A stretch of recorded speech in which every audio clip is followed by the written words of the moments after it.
Good evening, everyone. I'd like to call this meeting to order. If you'd all join me in the Pledge of Allegiance. I pledge allegiance to the flag of the United States of America and to the republic for which it stands, one nation, under God, indivisible, with liberty and justice for all.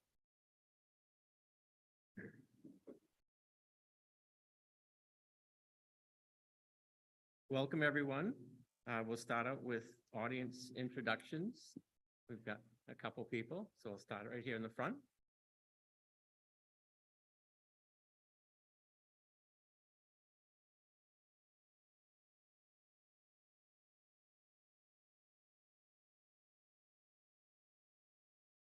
Welcome.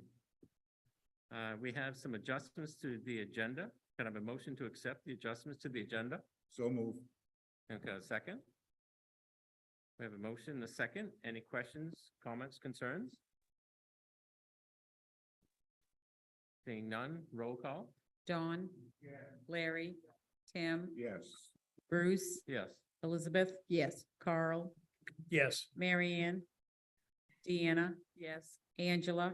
Yes. Natalie. Yes. The motion carries. Next item is the consideration of the minutes. The minutes of the November 8th, 2022 board meeting. Got a motion to accept that? And a second? Second. We have a motion and a second. Any questions, concerns, corrections, omissions? Seeing none, roll call. Dawn. Not voting. Larry. Tim. Yes. Bruce. Yes. Liz. Yes. Carl. Yes. Mary Ann. Yes. Deanna. Yes. Angela. Yes. Natalie. Yes. Carried. Item 4 is public comments. This is the time when anyone in the audience may add a comment. We don't necessarily may not be able to answer a question, but we'll get back to you if there is any questions, concerns, but it's more as a comment, not meant to be against any of our employees or any derogatory things. So if anyone has a comment. Do we have anyone online?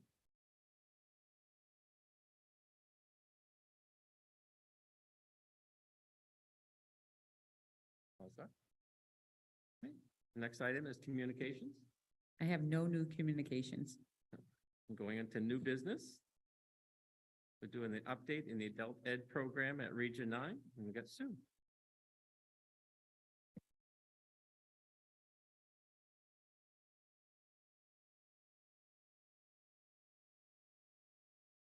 It's later on the agenda.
Test.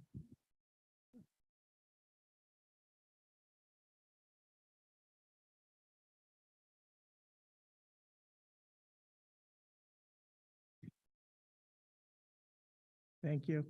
Ooh, baby. Okay, so we've been taking attendance and things have really not slowed down as far as people coming through the door. So these statistics are not exactly correct, but For 16 to 20-year-old students, 2 from Dixfield, 6 from Rumford, 3 from Mexico.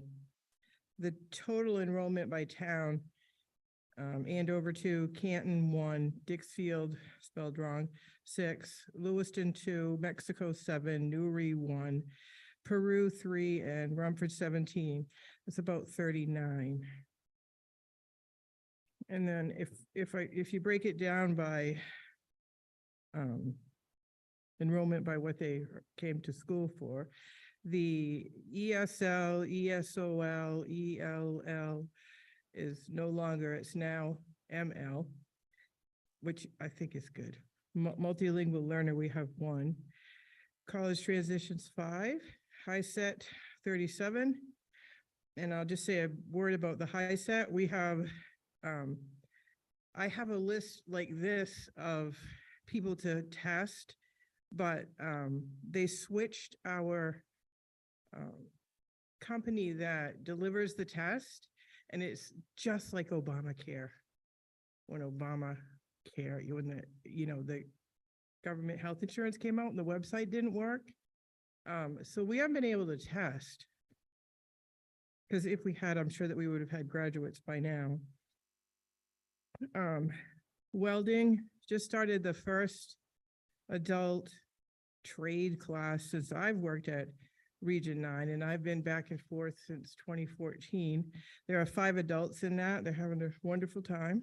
Crocheting had 10, estate planning 17, fiction writing 4, quilting 8, card making 12, Medicare and U 5, and senior yoga 16.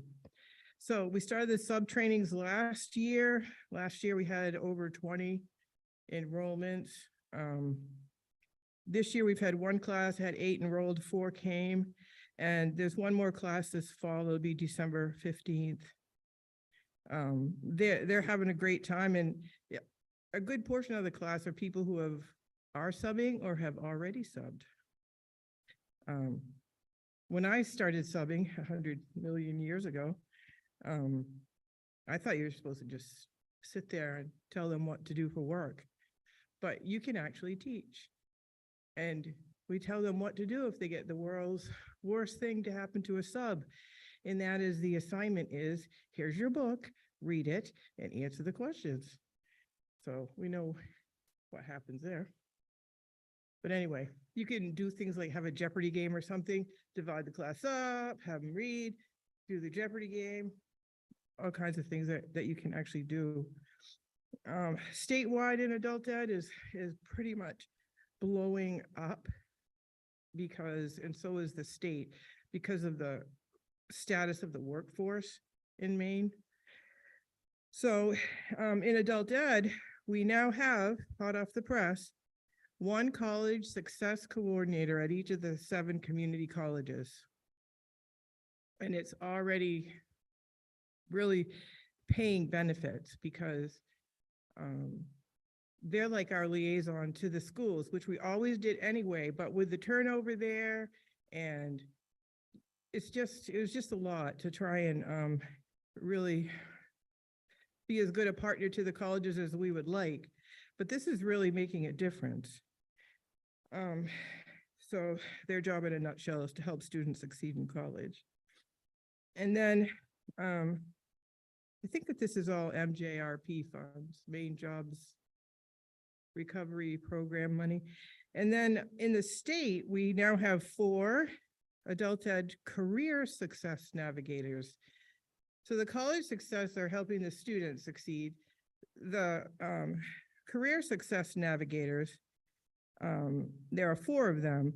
So they are not covering the whole state, but we're fortunate enough to have one in our hub, which is Hub 6. And their job in a nutshell is to help employers and job seekers in order to address the worker shortage in Maine. If you flip the next page, here's a map of the hubs. I really wish they had called it districts, like the school districts, because basically that's what it is. It is dividing the state up into 9 hubs, and the programs work together more than they used to. Let's see here. So our current plans, besides everything else that you can imagine is going on, is to hire an administrative assistant, hire a teacher. We are going to hire a workforce trainer. Hopefully add some more adult workforce trainings over at Region 9. And you're gonna need to hire a new director, and we are running a CNA classes and other classes, the brochures in production right now. And I just want to mention that our not being able to find staff hurts our subsidy, because unlike K-12, which is by the head, adult ed is funded through the state by how much money we spend from the local budget.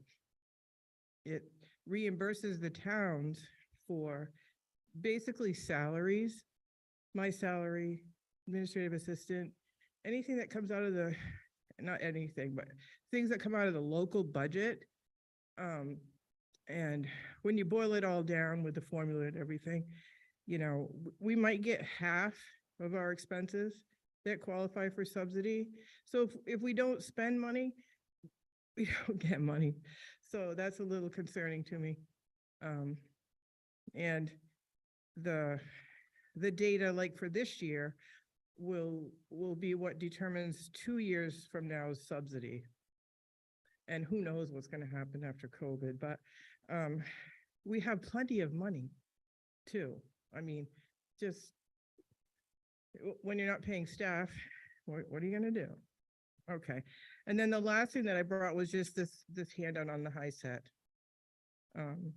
I would dearly love to have my own adult ed high school diploma like many other adult eds, but I have to get it together and present it to Mountain Valley, I think. Questions?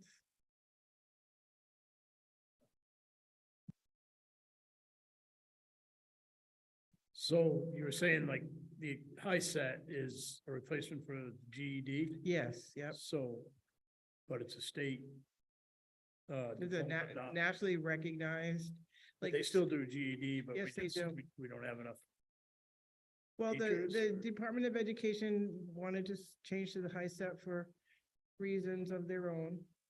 But some places still do the GED or? not? Yes, Yeah. yep. And Okay. other states are set up differently. Sometimes adult eds are in community colleges. Here in Maine, we're mostly in schools. And some places aren't even, they're at their own location. So you're not getting any applicants for the jobs at all? Or? Yes, actually, we're gonna interview 3 people for the administrative assistant Monday morning. Then I hope somebody will come. Haven't had any applicants for teacher. And the director position is in the paper. If you've seen it. I don't know if you know, but I came back last year just to help out and to fill in, but this is my 3rd time back at Region 9 because I love it. But I started out as the open lab instructor, part-time. And then I left because there were two part-time jobs at Winterburn Gardner Adult Ed, so I went there. Then I came back to Region 9 to be the full-time math teacher. And then Nancy retired, and I left again to be a director at RSU 3 at Mount View. And then last summer, Brenda called and said, how'd you like to come back? So I said, yeah, I will, but I can't ditch RSU 3, even though it's only 20 hours a week. But, so anyway, I did last year and this year. And, you know, hopefully we'll get a good applicant. And that, I do have a question, like, there's talk, you know, about moving adult ed from Region 9. And I've never been in on any of the conversations. Is that a possibility? Was adult ed ever at the high schools? No, you don't have to. To my knowledge, that is not the direction that we're headed. Okay.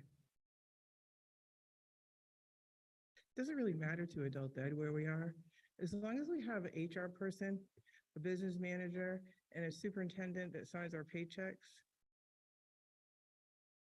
That's really our relationship, kind of, in a nutshell. Well, our intent for Region 9 and being on the board of directors there was to try to continue to maintain the adult ed at Region 9.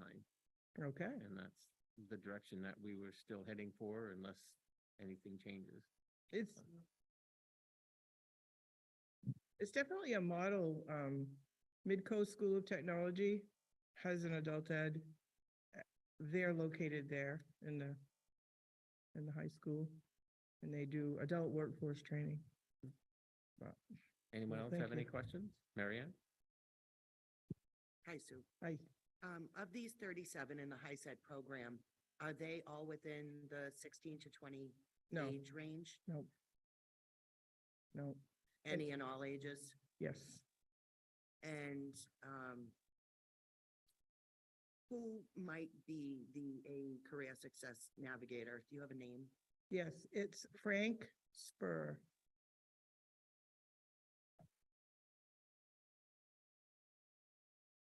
And, our hub has Lewiston, Auburn, Oxford Hills, Mechanic Falls, Turner, Bethel, Oak Hill, Shakopee Valley, wherever that is. And when you say more adult trainings, Yes. what does that mean? With all of the new stuff that they're doing, or to be creative, inventive, work with other agencies? What does that look like? Well, as far as like what I'd like to see Region 9 offer more of is adult welding, auto, all the things that, workforce training. There's a lot of money. There's one thing that the navigators are going to spread the news out is the Alfond Foundation. An employer can join the compact and become let me get this straight. I have in my inbox the right logos and everything to do a handout. Training partner is us at Region 9. And then the employers are compact members. The employers can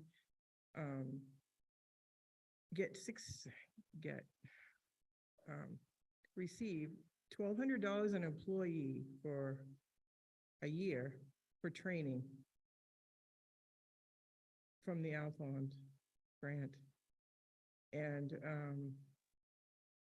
that's just one source of funding out there. I'm sorry, before we move on, Jared, I'm getting messages from people that are struggling to hear. So I'll just remind people to speak directly in the mic, and can it go up at all? And is this on Facebook? Because people can't find it on Facebook either. Okay, it's live on YouTube. Thank you. Those were all my questions. Thank you. Larry? So how you doing? Hi, good, thanks. I was looking at the Success Navigators, and you were just talking about the training partners and employers are getting. Does then any of that have the opportunity for the students to be on the job training so they could get a job without having, Yeah, there is some on the Yep. job training possibility in there? yes. It wouldn't be high school students, though. Okay. It would be unenrolled in high school. Would the, So it'd be adults.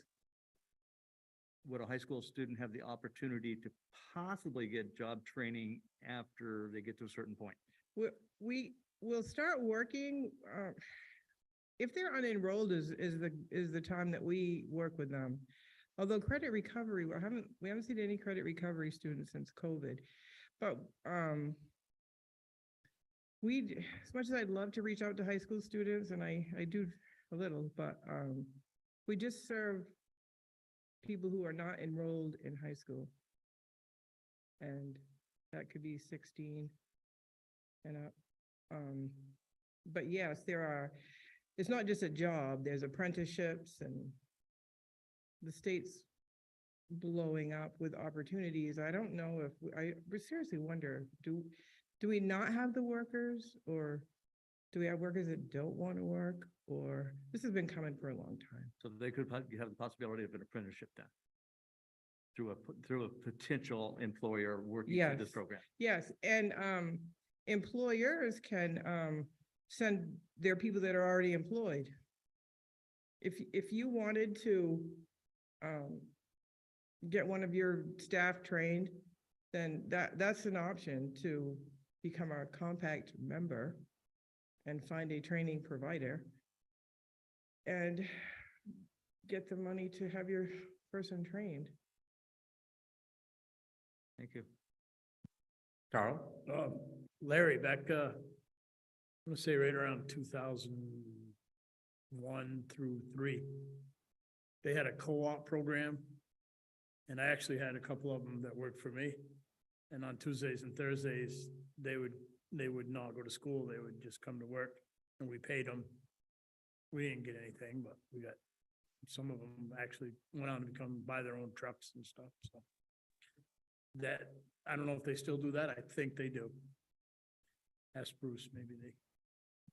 I was at Maranicuck when they dropped that. They dropped it. Sadly. So I'll just add that through the Jobs for Maine grads, there is a program called Extended Learning Opportunities. And students, we've been working with Jobs for Maine grads here at Derigo High School to add that to our repertoire. And they could actually go out and work on the job with somebody and get credit, up to 4 college credits and some high school credits to do that. So that it is in the works, and we do see the need for students to be able to go out and get real life experiences out there in the jobs. Mary Ann? So, can you hear me? If I can just speak to that, I do have a meeting with Jen Bell from JMG on December 12th. And Larry Thornton from JMG in Rumford.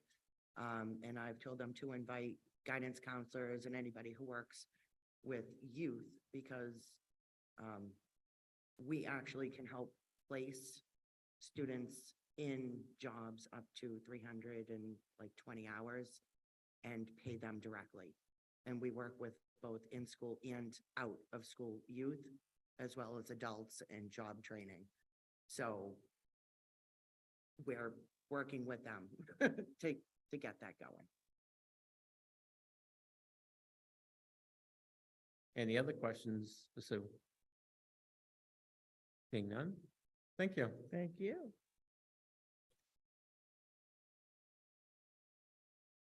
Next item is the first reading of policy JLCD, medication to students. Could I have a motion for that? And a second? We have a motion and a second. You have the revised copy of everything that's been done. Any questions or comments? Mary Ann? I have a question, but it's not from me. I was asked to ask regarding this policy for any medication that is given to a student by the school nurse. Is it 100% of the time authorized by the parent? Does the parent sign off on every single medication that is given at the school to a student? And not just a health provider? Do the parents, are they aware, I guess, is the question. Yep. I'm sorry, what? So the answer to that is yes. We don't even provide over-the-counter medications like Tylenol and that sort of stuff unless the parents sign off that the student can have it. I was asked to ask, so I'm asking. Any other questions? We have a motion and a second. Roll call? Dawn, Yes. Larry, Tim, Yes. Bruce. Yes. Liz. Yes. Carl, Yes. Mary Ann, Yes, Deanna. Yes. Angela, Yes. Natalie. Yes. Motion carries.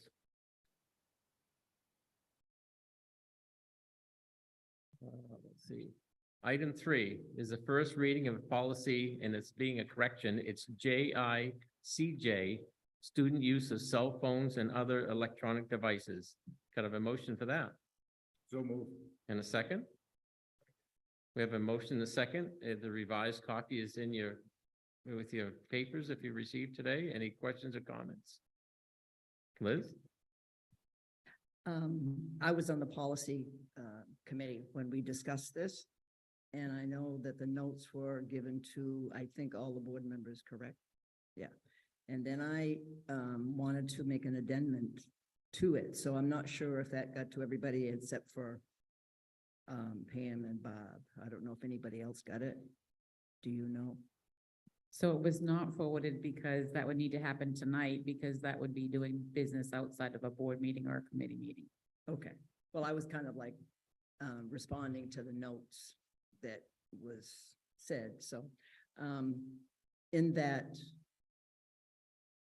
I don't think that it's my opinion. I don't think that it's needs to be changed, and I'll tell you why.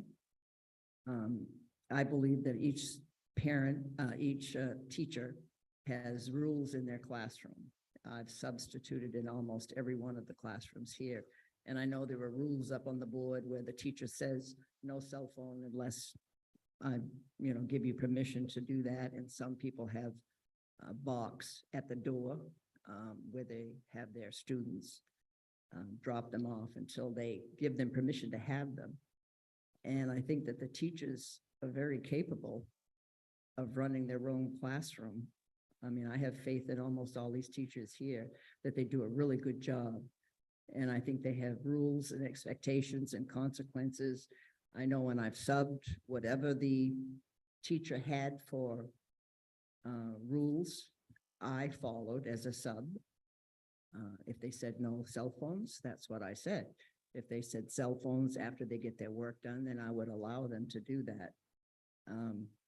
So I'm just saying that I just don't know that it's necessary to have a no cell phone policy in the classroom. Just an opinion. Larry?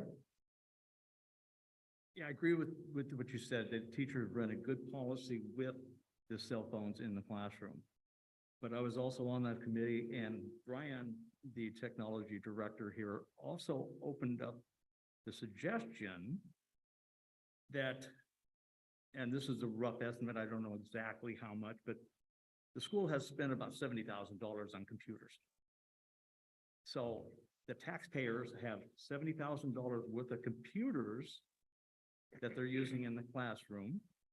So if they can use those instead of the cell phone, why doesn't the taxpayers get their money's worth? The second thing is, with a cell phone, you don't have the control that you would with a computer through the technology department. They have a firewall that you cannot do certain things. And I'm going to bow down to the expert over there, that there's a firewall that they can't take pictures, for example. They can't get on a site that they're not supposed to be on. They can't get into a situation where it's going to put the school in jeopardy. So my opinion is that cell phones don't need to be in the classroom. They've got already access to a computer that is doing everything that they can do in the classroom. So therefore, it says for educational purposes as determined by the administration. Why have cell phones when you've already got a $70,000 being spent on taxpayers' money on computers? I have another question. Go ahead. If I have my cell phone here and I'm on you as a guest, am I filtered at all? I can go on a shopping site on here. Never used to be able to. You can now. You lost your microphone.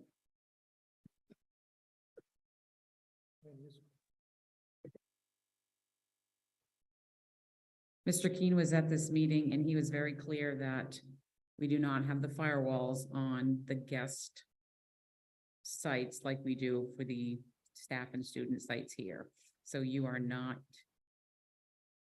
to my knowledge, I'll look at Jared, restricted on your cell phone if you were to go on the guest site.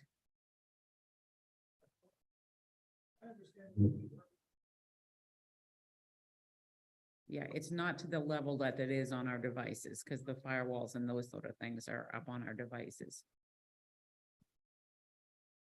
from. I have a comment and a sorry. We have, I have a comment and a question. This is Natalie. go ahead. Um, I guess my comment to start would just be that I appreciate the way that the policy is worded. So it's clear that phones aren't going to be deposited just in a box or something upon entering the building, that students will still have their devices on them, stored in a backpack or whatever, so that in the event of an emergency or whatever, that we have our phones and they would be accessible if needed.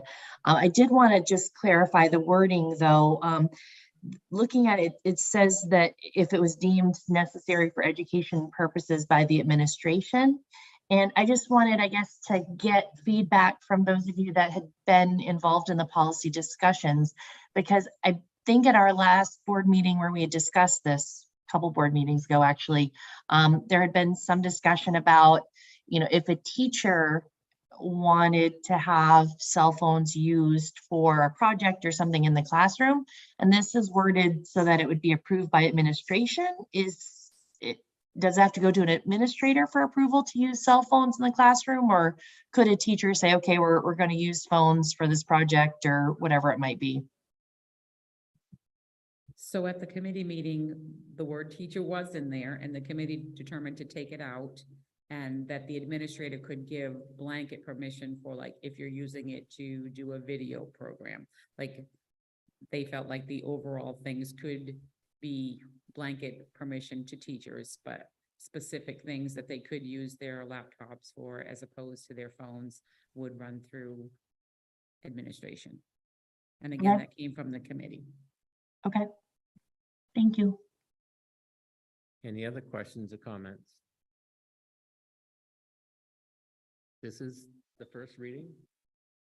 And we have a motion and a second. Could I have a roll call? Dawn, Yeah. Larry, Tim, Yes. Bruce, Yes. Liz, Yes. Carl, Yes. Mary Ann, No. Deanna, Yes. Natalie, Yes. Angela. Yes. Motion carries. Number 4 is the first reading of policy BEDH, public participation at board meetings. Could I have a motion for that? And a second? Any questions or comments? It's in again your packet. Go ahead, Larry. I would put it up for the consideration of the board, where under section A, where it says members of the public should be changed to residents of RSU 56 and RSU 56 employees are welcome to participate and provided in this policy. And the reason is because we had a discussion when we were having people and the public comments, and there was voices that they pay taxes, but they weren't from here. So I think that would eliminate the problem of having people coming from outside the RSU 56 district. And that way it would be very, very straightforward. You want me to? Sure. So, in statute, public is not defined. However, local school boards have the ability to define it. And Barbara is pretty clear each time on what public means for RSU 56. So I guess that's why they didn't feel like they needed to. It matches the wording in the statute, and then it's defined by the board chair when they start public comment period. So that means that somebody from Portland could come here and sit in our meeting and dictate using their criteria, which is a totally different dynamics of our dynamics here in Dixfield. So that means that somebody from Portland could come in here and dictate using their criteria to tell us what to do. So again, the board chair has in past practice up until, and I'm sure through tonight is board chair acting Bruce tonight, they have defined the public as people who reside in our 4 communities, have students in our school, or are employed here. So to me, that means no, somebody from Portland would not be able to speak at an RSU 56 school board. There are other school districts that might have public, meaning broader than that. But Barbara has been very clear each time what is considered public for the RSU 56 school board. So what did Barbara define as public here at RSU 56?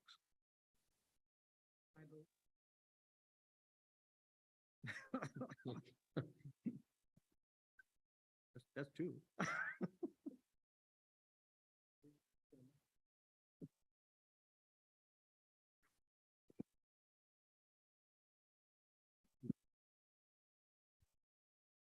So the best of my knowledge, in every board meeting, Barbara has defined the public as people who reside in the 4 districts that make up RSU 56, or have students in our school, or are employed here.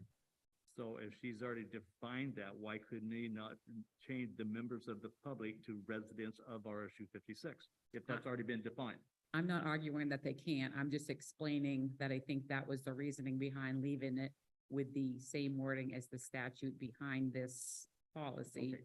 and that it's just defined at a board level. So I'd like to make a motion that we change it from members of the public to our residents of RSU 56. So this is the first reading. Yep. So this isn't, even if it, whatever goes right now, isn't mean it's the final adopted policy. Okay. If you're looking at to have it changed, did I have a first and motion, a seconded on this? Okay, my question would be, I would have to go back to either we have to go for a vote, or if I can have the people who have motioned and second would rescind their motion and second. Who did we have? I made the motion that we change it from members of the No, public. to no, our no. Who made, residents of when I RSU. first opened this policy, when I first started this article, we asked for a motion and second. And then we went into discussion. Right. Do you know who motioned in second? Original. Was it Tim? So just because you're seconded doesn't mean that we can't change it? What I'm saying is, when you've motioned second, I would have to ask for a vote. If you want to take back your motion second, we can start over. Take it back then. And as long as Dawn is the same. And I'd like to. Okay. So now we're back to, we don't have a motion and second. We're open to this policy. Is that what you're asking is I'm to looking at again? policy. Now I'd like to make a motion that we change it from members of the public to the residents of RSU 56. Can I just have a conversation here or not? Is this the time? This is Angela. Okay. Am I supposed to figure that one out? Go ahead, Angela. Well, I just think it was members of the public and RSU 56 employees left it a little bit broader. So that would include people that were taxpayers, and like Pam had mentioned, at the beginning of the meeting, there's always that differentiation of who will be considered members of the public and RSU 56 employees. So I think if we change it back to is Larry asking taxpayers? Is that what he's saying? Or residents? Because there's some residents that are not taxpayers, or there's community members that own property in RSU 56, but they live in another town.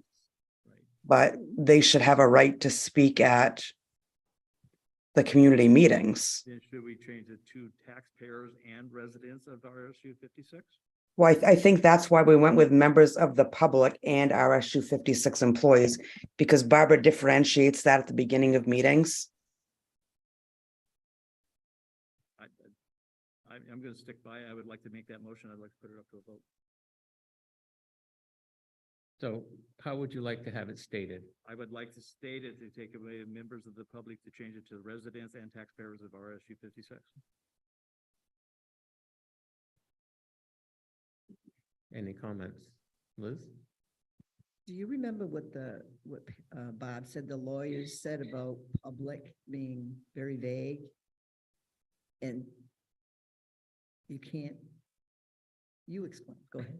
So that's what I was saying at the beginning, that statute has the word public, and it's not defined in statute what public means when it comes to board comments.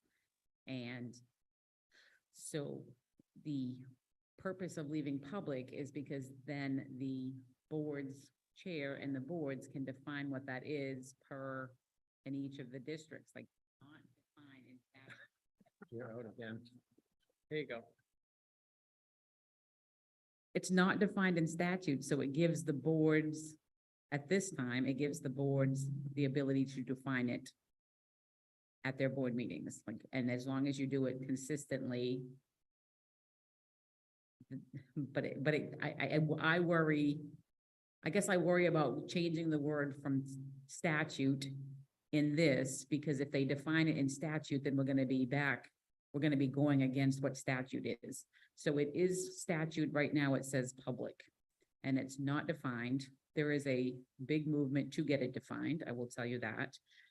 But if we define it differently than what statute ends up defining it, then we're gonna be butting against statute. And right now, we have the ability with our board chair, with the board's purview, saying, defining it here in RSU 56 as, and Barbara has been very clear on residents of the 4 towns and employees of the district. I'd be very comfortable if Barbara keeps that consistency, and I would agree. I would just like to add, Larry, that, and to everybody, is that I've been on the board for over 20 years, and when it's always been members of the public and whatever towns at that one time we were at, whether it was the whole board or when we was when we were RSU 10, it did pertain to people that pertain to our district. Anywhere, like your comment of someone came from Portland, if someone was someone out of town that had nothing to do with our district, I never allowed them to become in our public comments. And neither, I don't believe the chair of the board would allow that too. So there is discretion that's done to it, but with changing this from a statute and adding your own type of language, you run the risk of having more problems than what you'd have at this. We have fortunately good control of the board, and we have a good, chair that's controlling things. I don't think we would have an issue with that. Okay, and I appreciate you and Pam clarifying that, so I appreciate it. Before we go on, then I have one more comment that I'm gonna start in just a second. Yeah, I'm just letting his do his other comment. Go ahead, Larry. Under B, the chair limit time allotted to comments on a particular topic as well as each time individual may speak. Up to 60 minutes is problematic with letter I. The chair has the authority, in order to make it efficient, the board requests that groups or organizations be represented by designated spokespersons, which gives the opportunity that one person could talk, filibuster, if you will, for 60 minutes. Yes. So I agree that up to 60 minutes needs to be clarified. In the committee meeting, that was up to a total of 60 minutes for a time period for public comments. And then under C, it's 5 to 8 minutes per speaker or longer with discretion of the board chair. So if somebody is up there and they're making salient points, they may go beyond 8 minutes, as long as they're not, repeating and saying the same thing over. The board chair has the ability to allow them to speak longer than 8 minutes. So I agree that under B, it probably should say up to a total of 60 minutes for the entire time period of public comment. But then it's 5 to 8 minutes per person with the discretion of the board chair allowing longer. Just a little clarification on that. Thank you.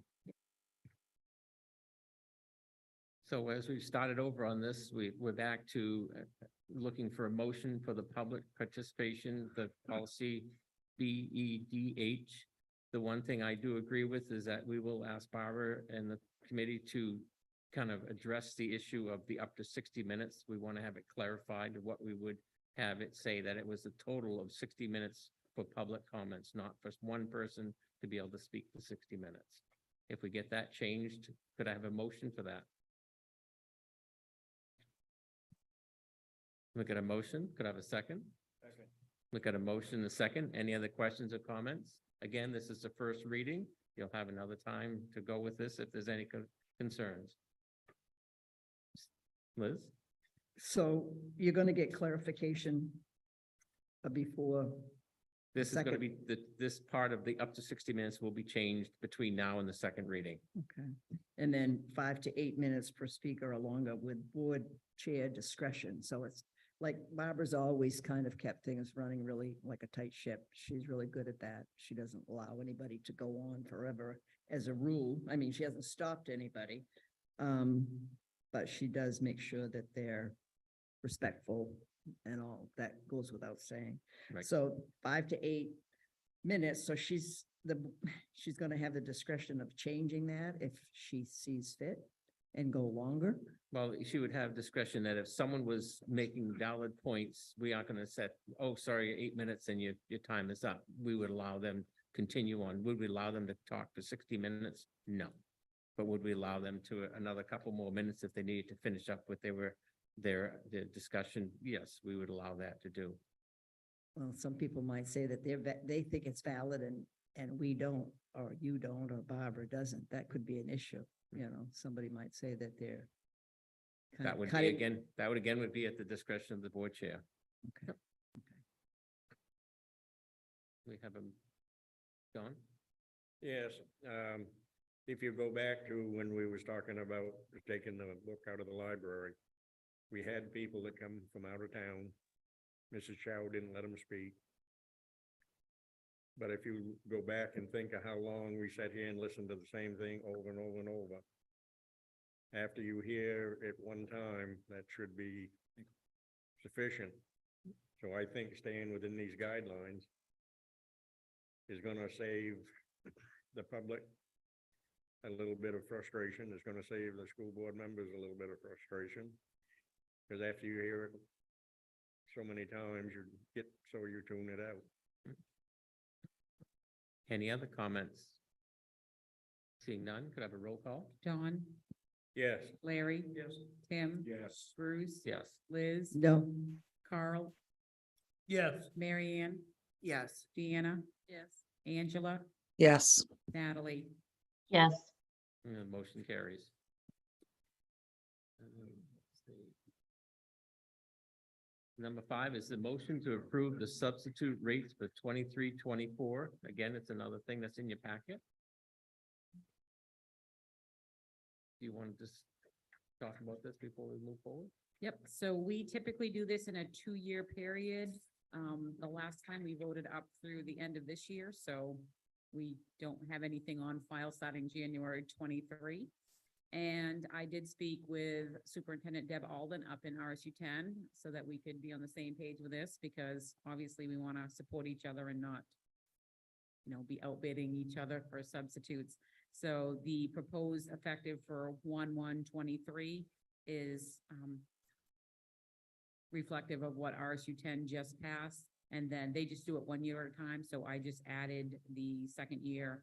What they did this year was just went up like $5 a day. So I just added that for next year so that we usually do 2 years. If you prefer to do 1 year at a time, we can just do through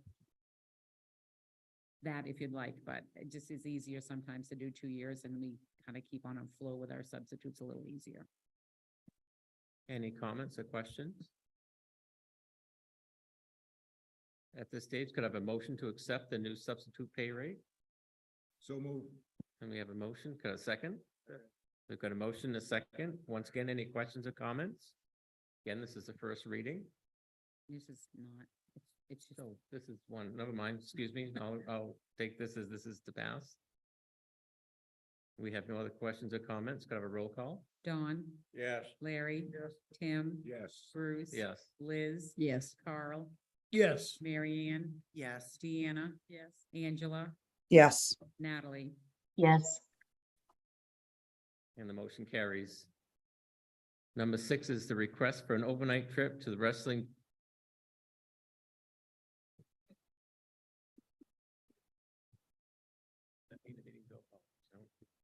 Close. Okay, we'll start again. Request for an overnight trip for the wrestling team to go to Noble High School. Could I have a motion for that? So moved. And a second?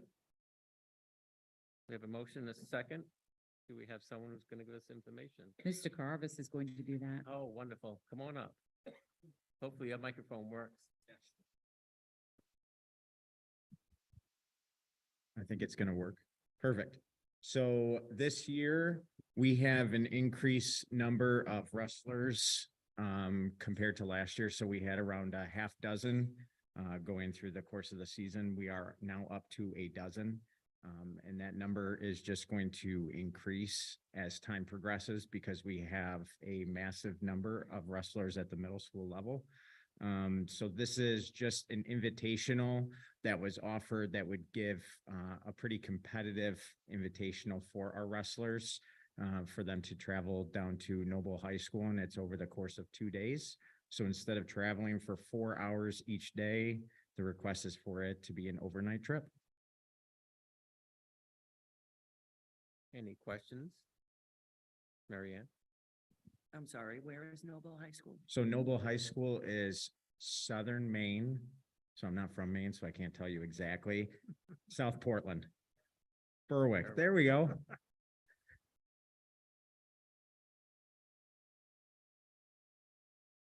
So it's around 2 hours from here to there, one way. Any other questions? I have a couple. You're talking, this is a middle school, 5th to 8th? This is 912 for 9 the to high 12, school. Okay. You said you're gonna looking at around a dozen students? Yes. You're talking overnight, so they're staying where? So they are going to be staying hopefully at a hotel that we can still obtain. That's what the goal would be, is to follow the policy that is already stated for overnight trips and for it to be some type of hotel that they will be able to abide to those rules. And funding is? So funding is potentially for what the budget can take that I have for invitationals, but the team knows that they will also be doing fundraising for it to meet that goal of whatever it might be, depending on what's available. Next question is what date? The date is December 28th and 29th, I believe. If I go to my computer, I can tell you for sure for that. Last question is, we're talking of taking public, one of our transportation, so we've got a bus driver that's gonna be spending overnight, we'll be putting them up as well. Yes. Any other questions? Can you see I've done this a couple times? Mm-hmm. Anyone? Okay, did we have a motion? We did. A motion and a second, roll call? Dawn, Yes. Larry. Yes. Tim. Yes. Bruce. Yes. Liz. Yes. Carl. Yes. Mary Ann. Yes. Deanna. Yes. Angela. Yes. Natalie. Yes, Motion carries. Number 7 is a request for an overnight trip for the ski team to go to the state meet in Aroostook County. Could I have a motion for that? And a second? We got a motion and a second. You're on. I'm here again. So the Nordic ski team did not have to travel as far last year because I believe that the state meet was either, I will have to look back at my records. It was either placed more locally so that we could travel there. And it was only over the course of 1 day because of COVID. This year, they have moved back to their original plan that they've done all along, and it is near Fort Kent. And it is on February 23rd and 24th, I believe again. I will tell you within my report out those exact dates so that I have my computer in front of me, which is over February break. So they will not be missing school, and it is during the course of the week. And I am working with the University of Maine, Fort Kent, because I, as a second-year AD, did not realize how soon you have to put in requests for hotels up there for the state meet. But luckily, we were able to figure out a way to work with the University of Maine, Fort Kent, for them to put us up in their dorm rooms. So we're still working through that process. Any questions, comments? Seeing none, roll call? Dawn, Yes. Larry, Tim. Yes. Bruce. Yes. Liz. Yes. Carl. Yes. Mary Ann. Yes. Deanna. Yes. Angela. Yes. Natalie. yes. Motion carried. Thank you. The next item on the agenda is the Region 9 update. Do you want to do that, Angela? I sure can. Let me just get what Brenda had sent us.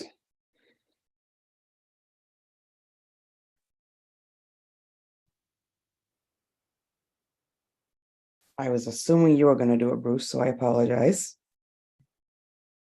I've got it in front of me if you want me to do it instead. I've got it. Okay, so Brenda had sent us an update, and if you have any questions, you can just ask Bruce or I afterwards. The referendum vote did pass successfully on November 8th. There is a 15-day appeals period that we have passed. We are now in the 6 to 10-day period for the contracts to make it through the in-house process or review due to the size of the awards. There is a holiday light show that is becoming an annual event for us. That is scheduled for December 13th and 14th, weather permitting, and it will be from 5 to 8 p.m. each of those nights.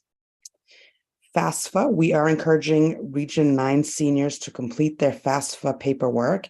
If they do so by November 30th, they will receive a Region 9 t-shirt and be entered in to win a gift card. Region 9 water test results came back.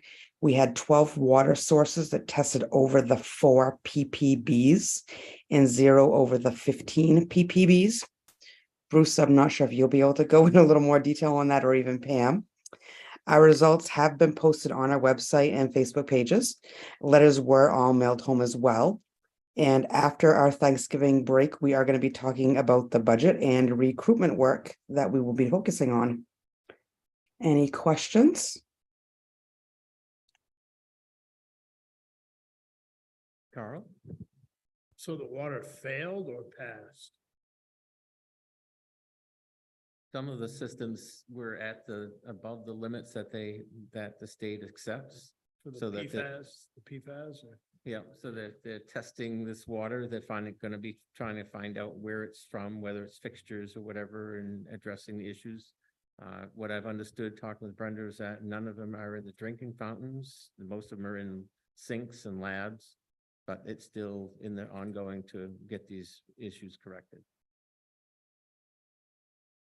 Just another thing about the referendum, as I reported out the last time, that the Region 9 was received their grant money, and all the towns accepted the referendum, which allows the Region 9 to move forward with the 3 project that they're looking at doing. It is basically a very good win-win situation for this community. It's going to allow things to be expanded and allow these different projects to be constructed and move forward with not asking any of the towns for any local contributions to do these projects. It's all completely funded by this grant money. So it's going to be a very good thing for this community. Any questions or comments? Seeing none, we'll move on to superintendent's report and correspondence. So I'll start with the fact that I met with Alicia Khan, who's the Dixfield Town Manager. We reviewed the Harlow Park agreement, as we realized it had not been reviewed or updated since 2010. So basically, the biggest changes we're gonna make is just taking RSU 10 out of the agreement and putting in RSU 56. Alicia did ask about holding voting at Derigo High School as the Legion is closing. I'm in favor of supporting that request, and I believe that DHS, we can either lock down the doors at the end of this corridor in this part of the cafeteria so people could enter and go into the gym. So the students remain separate, people couldn't access the rest of our building. Or we also would have the possibility of going a remote day at the high school on those voting days if we had to. But I do believe that we can lock the building appropriately and have minimal impact to our students' learning and still support our towns, the town of Dixville, as they go to vote. The Maine Department of Education offered mobile computer labs to all schools utilizing remaining ESSER funds at the state level that they had. The labs were offered at 1 lab per 100 students. So Derigo Elementary School could receive 3 labs, the middle school 1 lab, and the high school 2 labs.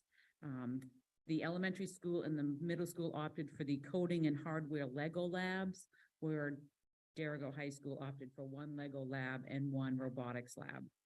The labs have been ordered, and then MDOE is offering professional development around using those labs. We're working on determining who has the capacity in each building to perhaps take the lead on that. We put it out to our staff in email form.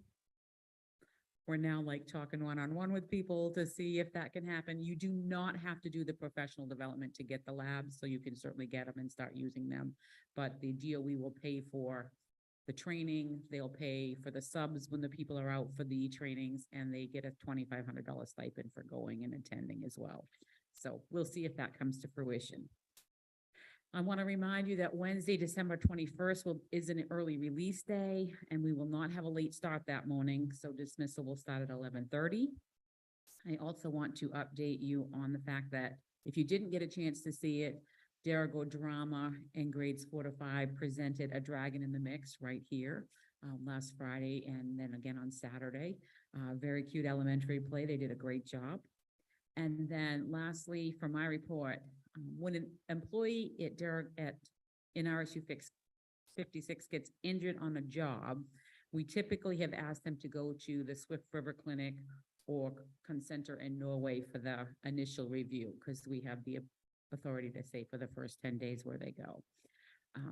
Moving forward, Smart Care is going to complete our initial evaluations unless the injury is clearly like you need stitches or a broken bone. That would be out of their jurisdiction. But if it's muscular, skeletal kind of stuff that Cody St. Germain could handle, they will go to Smart Care from the beginning, and that will save them some time, because typically, I don't know if you realize this or not, but typically in a school setting, most of your injuries are lifting kind of injuries or repetitive injuries. So they tend to be muscular. And by the time we send them to Swift River or Concentra, then they have to get a referral back to PT, and it kind of slows the process down. So if we can take any of those type of injuries right to Smart Care to begin with, they can start treatment immediately as opposed to going through the referral process. So that is my report on that. And then, unless people have questions for me, I'm going to, Nope. Hold on, Liz. Not about that, but I do have a question, if it's appropriate to ask it now. Up to, is it something that she's gonna be talking about later? Oh, I'm not sure. I mean, right now, it's questions of what she's reported right now. Okay, well, it has nothing to do with this. No, it has something to do with something else. and as Mr. Carvis walks back up to the podium, because he's reporting out tonight, I will report that Brad Conant last Friday handed me a letter of retirement at the end of this school year. I said to him, that's kind of a kick in the gut on a Friday because he's been such a longstanding 31 years here.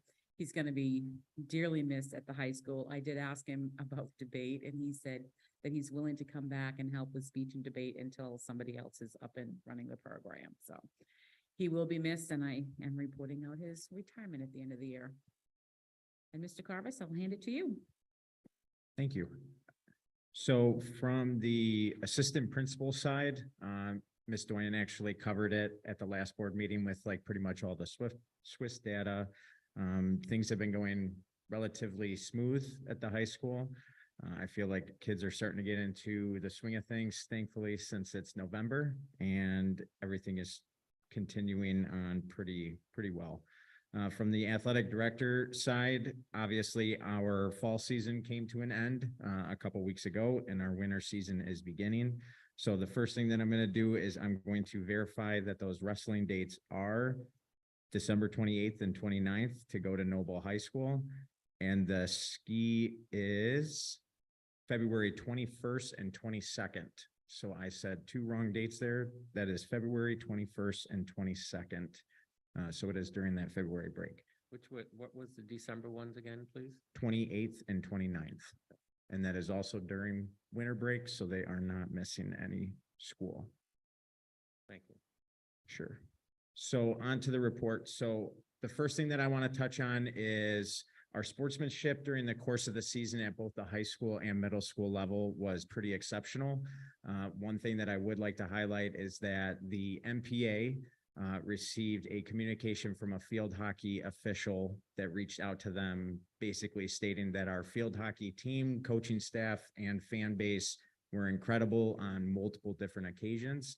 And I received that communication from the MPA specifically, and basically shedding light on the fact that we are emphasizing the right things at Dirigo, and that doesn't just go for the field hockey team, that goes for all of our teams, because they have all done an exceptional job related to sportsmanship.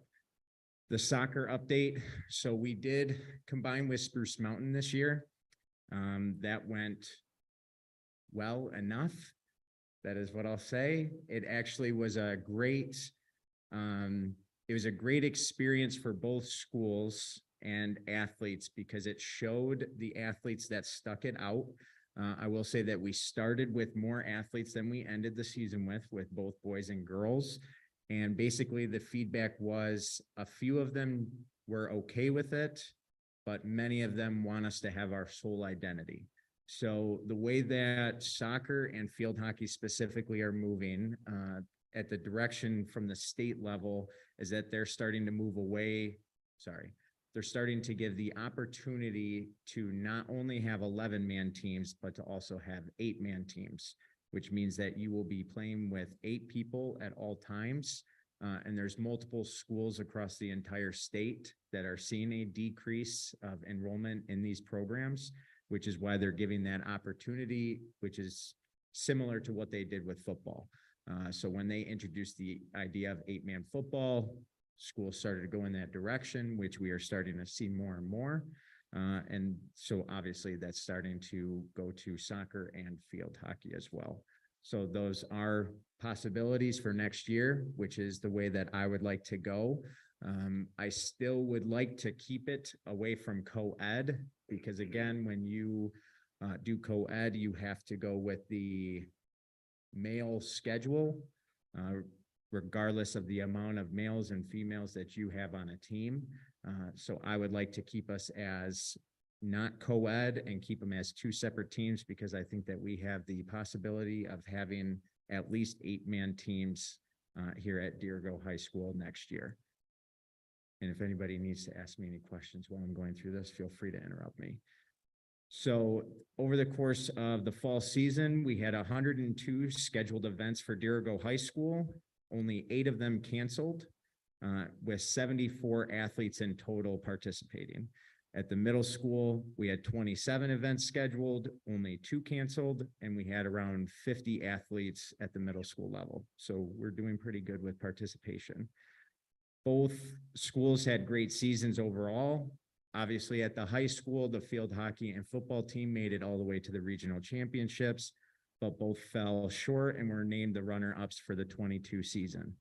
And going to those receptions after and facing those kids was hard, but it shows the amount of emotions and basically the credibility that these kids have because they literally put all their passion and heart into what they do for Dirigo athletics, and it does not go unnoticed.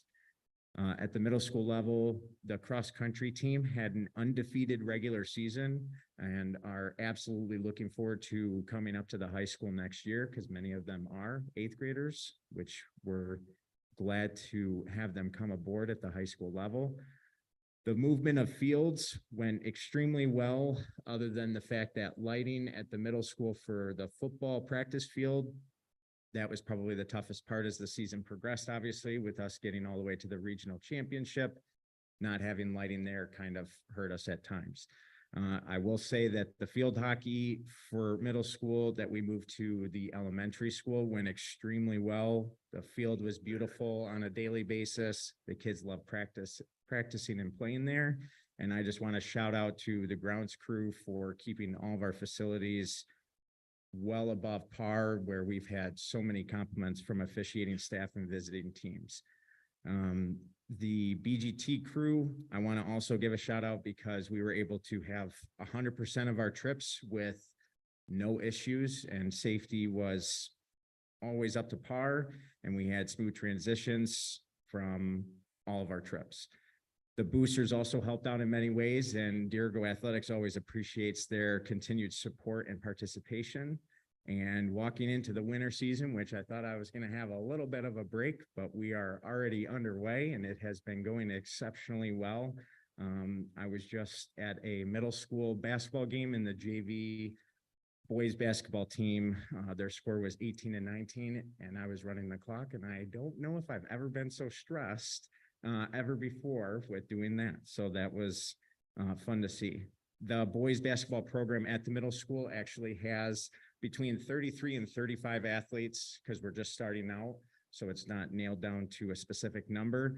So we actually had to break them into 2 JV teams. So each JV team is going to be having 4 games and practices that go along with those, just so that they have more playing time in the moment, because having 24 kids on a bench subbing in for 1 game at that level is extremely hard to manage. And it would be literally like 20 seconds at a time that you'd be putting kids in. So it just made sense to move in that direction. The girls basketball program is currently sitting at 21 to 23 athletes, and Nordic ski is going to be beginning in a couple weeks, and they're projected to have around 12. The wrestling program is going to be starting in the latter part of winter at the end of January, beginning of February, and they're projected to have between 20 and 28 athletes. The DHS athletics began yesterday for many teams. Girls basketball had around 15, but more are projecting to participate with the conversations that I've had. Boys basketball is sitting around 27 athletes. Nordic ski is having around a dozen. Cheering is between 15 and 20, and wrestling, as I reported earlier, has grown to around 12 and hopefully even more. And final thing, we are going to have unified basketball again at the middle school for sure. And I am applying for a grant to bring unified basketball to the high school level as well, just because I think that it's a great thing for our athletes to participate within, and that can be fully funded up to a certain amount. I think it's around $2,500 for 2 years. And then you try to gravitate towards having it built within your budget, which I will work on.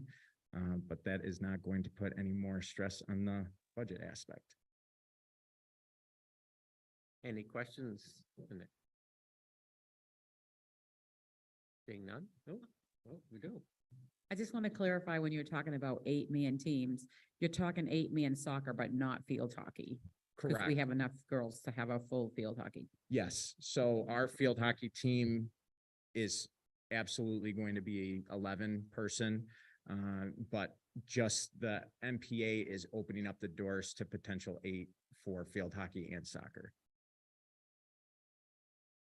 Any other questions? Go ahead, Carl. So you had 30-something kids in the middle school basketball. You have 10 on varsity and So around, 15 and then 10 on each JV. yes, so around 12 or 13 on varsity, and then we're having 2 swingers come down, because it's always nice to have a couple varsity players play on each of the JV teams, just to make sure that they have somebody that can keep the ball rolling and keep the game going. Was there any problem splitting the JV? Was there? You know, like who was on what team did that? Not really. I just actually did it. Like the coaching staff decided, and we just solidified that, and we just had the A team play today.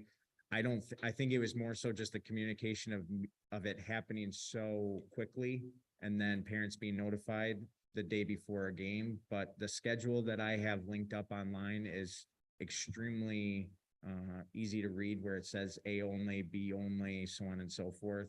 And then if there's any issues, they can always contact me for that. Any other questions? Seeing none? Thanks, Nick. Thank you.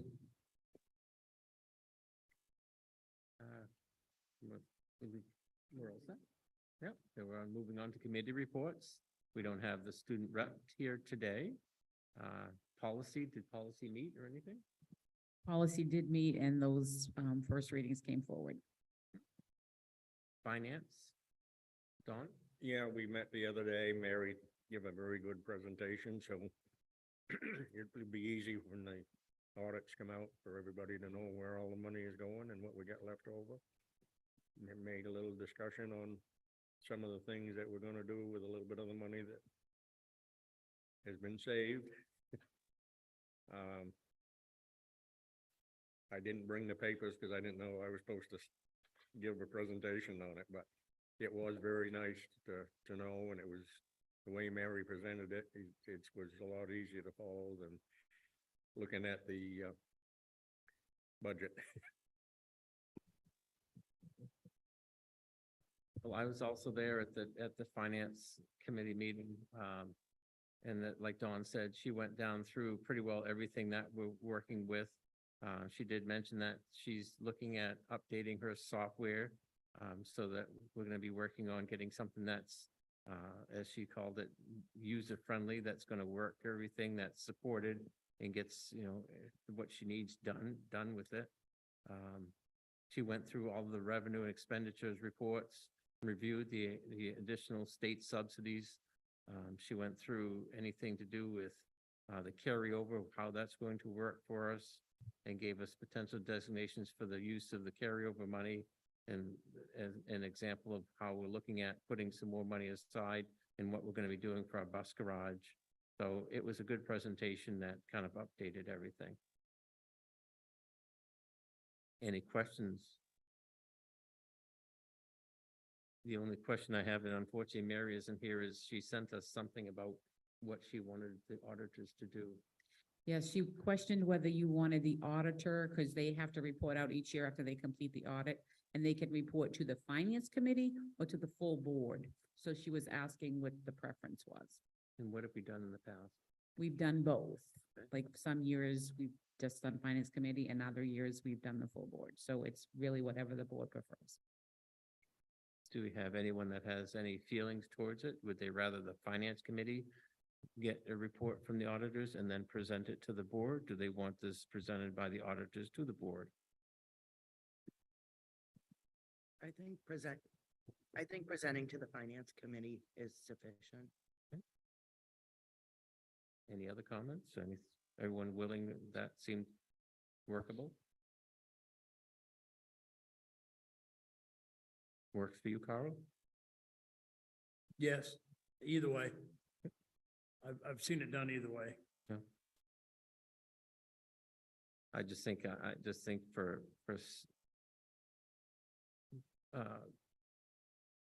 the whole committee to be able to go have it presented to them would be easier, and then allow it then to more or less let the finance committee do the highlights to the full board.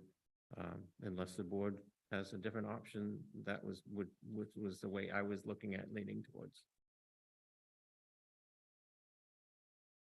If someone has any other preference to it, they can let Mary know, they can let Barb know, they can let Carl know. I was just gonna say that any member of the board can attend that meeting anyway, so if somebody was interested in hearing it, then they could. Exactly right. Curriculum committee? Hi, we have not met since the last board meeting, but we do have a meeting scheduled for Tuesday, December 13th. That will be from 5:15 to 6:15 at the Derigo High School Library. We will be going over the 9 through 12 world language curriculum material, Wabanaki studies, and upcoming requirements that we are going to be facing due to that, PE and health standards, and VPA standards. So anybody is also welcome at that as well. So Tuesday, December 13th from 5:15 to 6:15 at the high school library. Thank you. Building and grounds, that's me, and we have not met. I still am in the process of hopefully nailing down Kenny for a time when I can have the committee meet and just go through his updates of what he's done. When I do get that nailed down, we'll try to work a time that everyone can be there. Negotiations is me again, and that we are not doing any negotiations this year. And that's with a smile on my face. Personnel committee, We haven't met since the last board meeting. thank you. Ad hoc committee, We will be meeting on December 1st at 5:30 at the Derigo High School Library. thank you. Moving on to board member comments. Here's your chance. I just wanted to ask, are there cameras in the upstairs hallway that shows who goes in and out of bathrooms? Yes. So if anything happens in either the boys or the girls' bathrooms, then you pretty much can narrow it down. Because I understand there was some flooding going on not too long ago. That is accurate. Yeah. Was there any damage?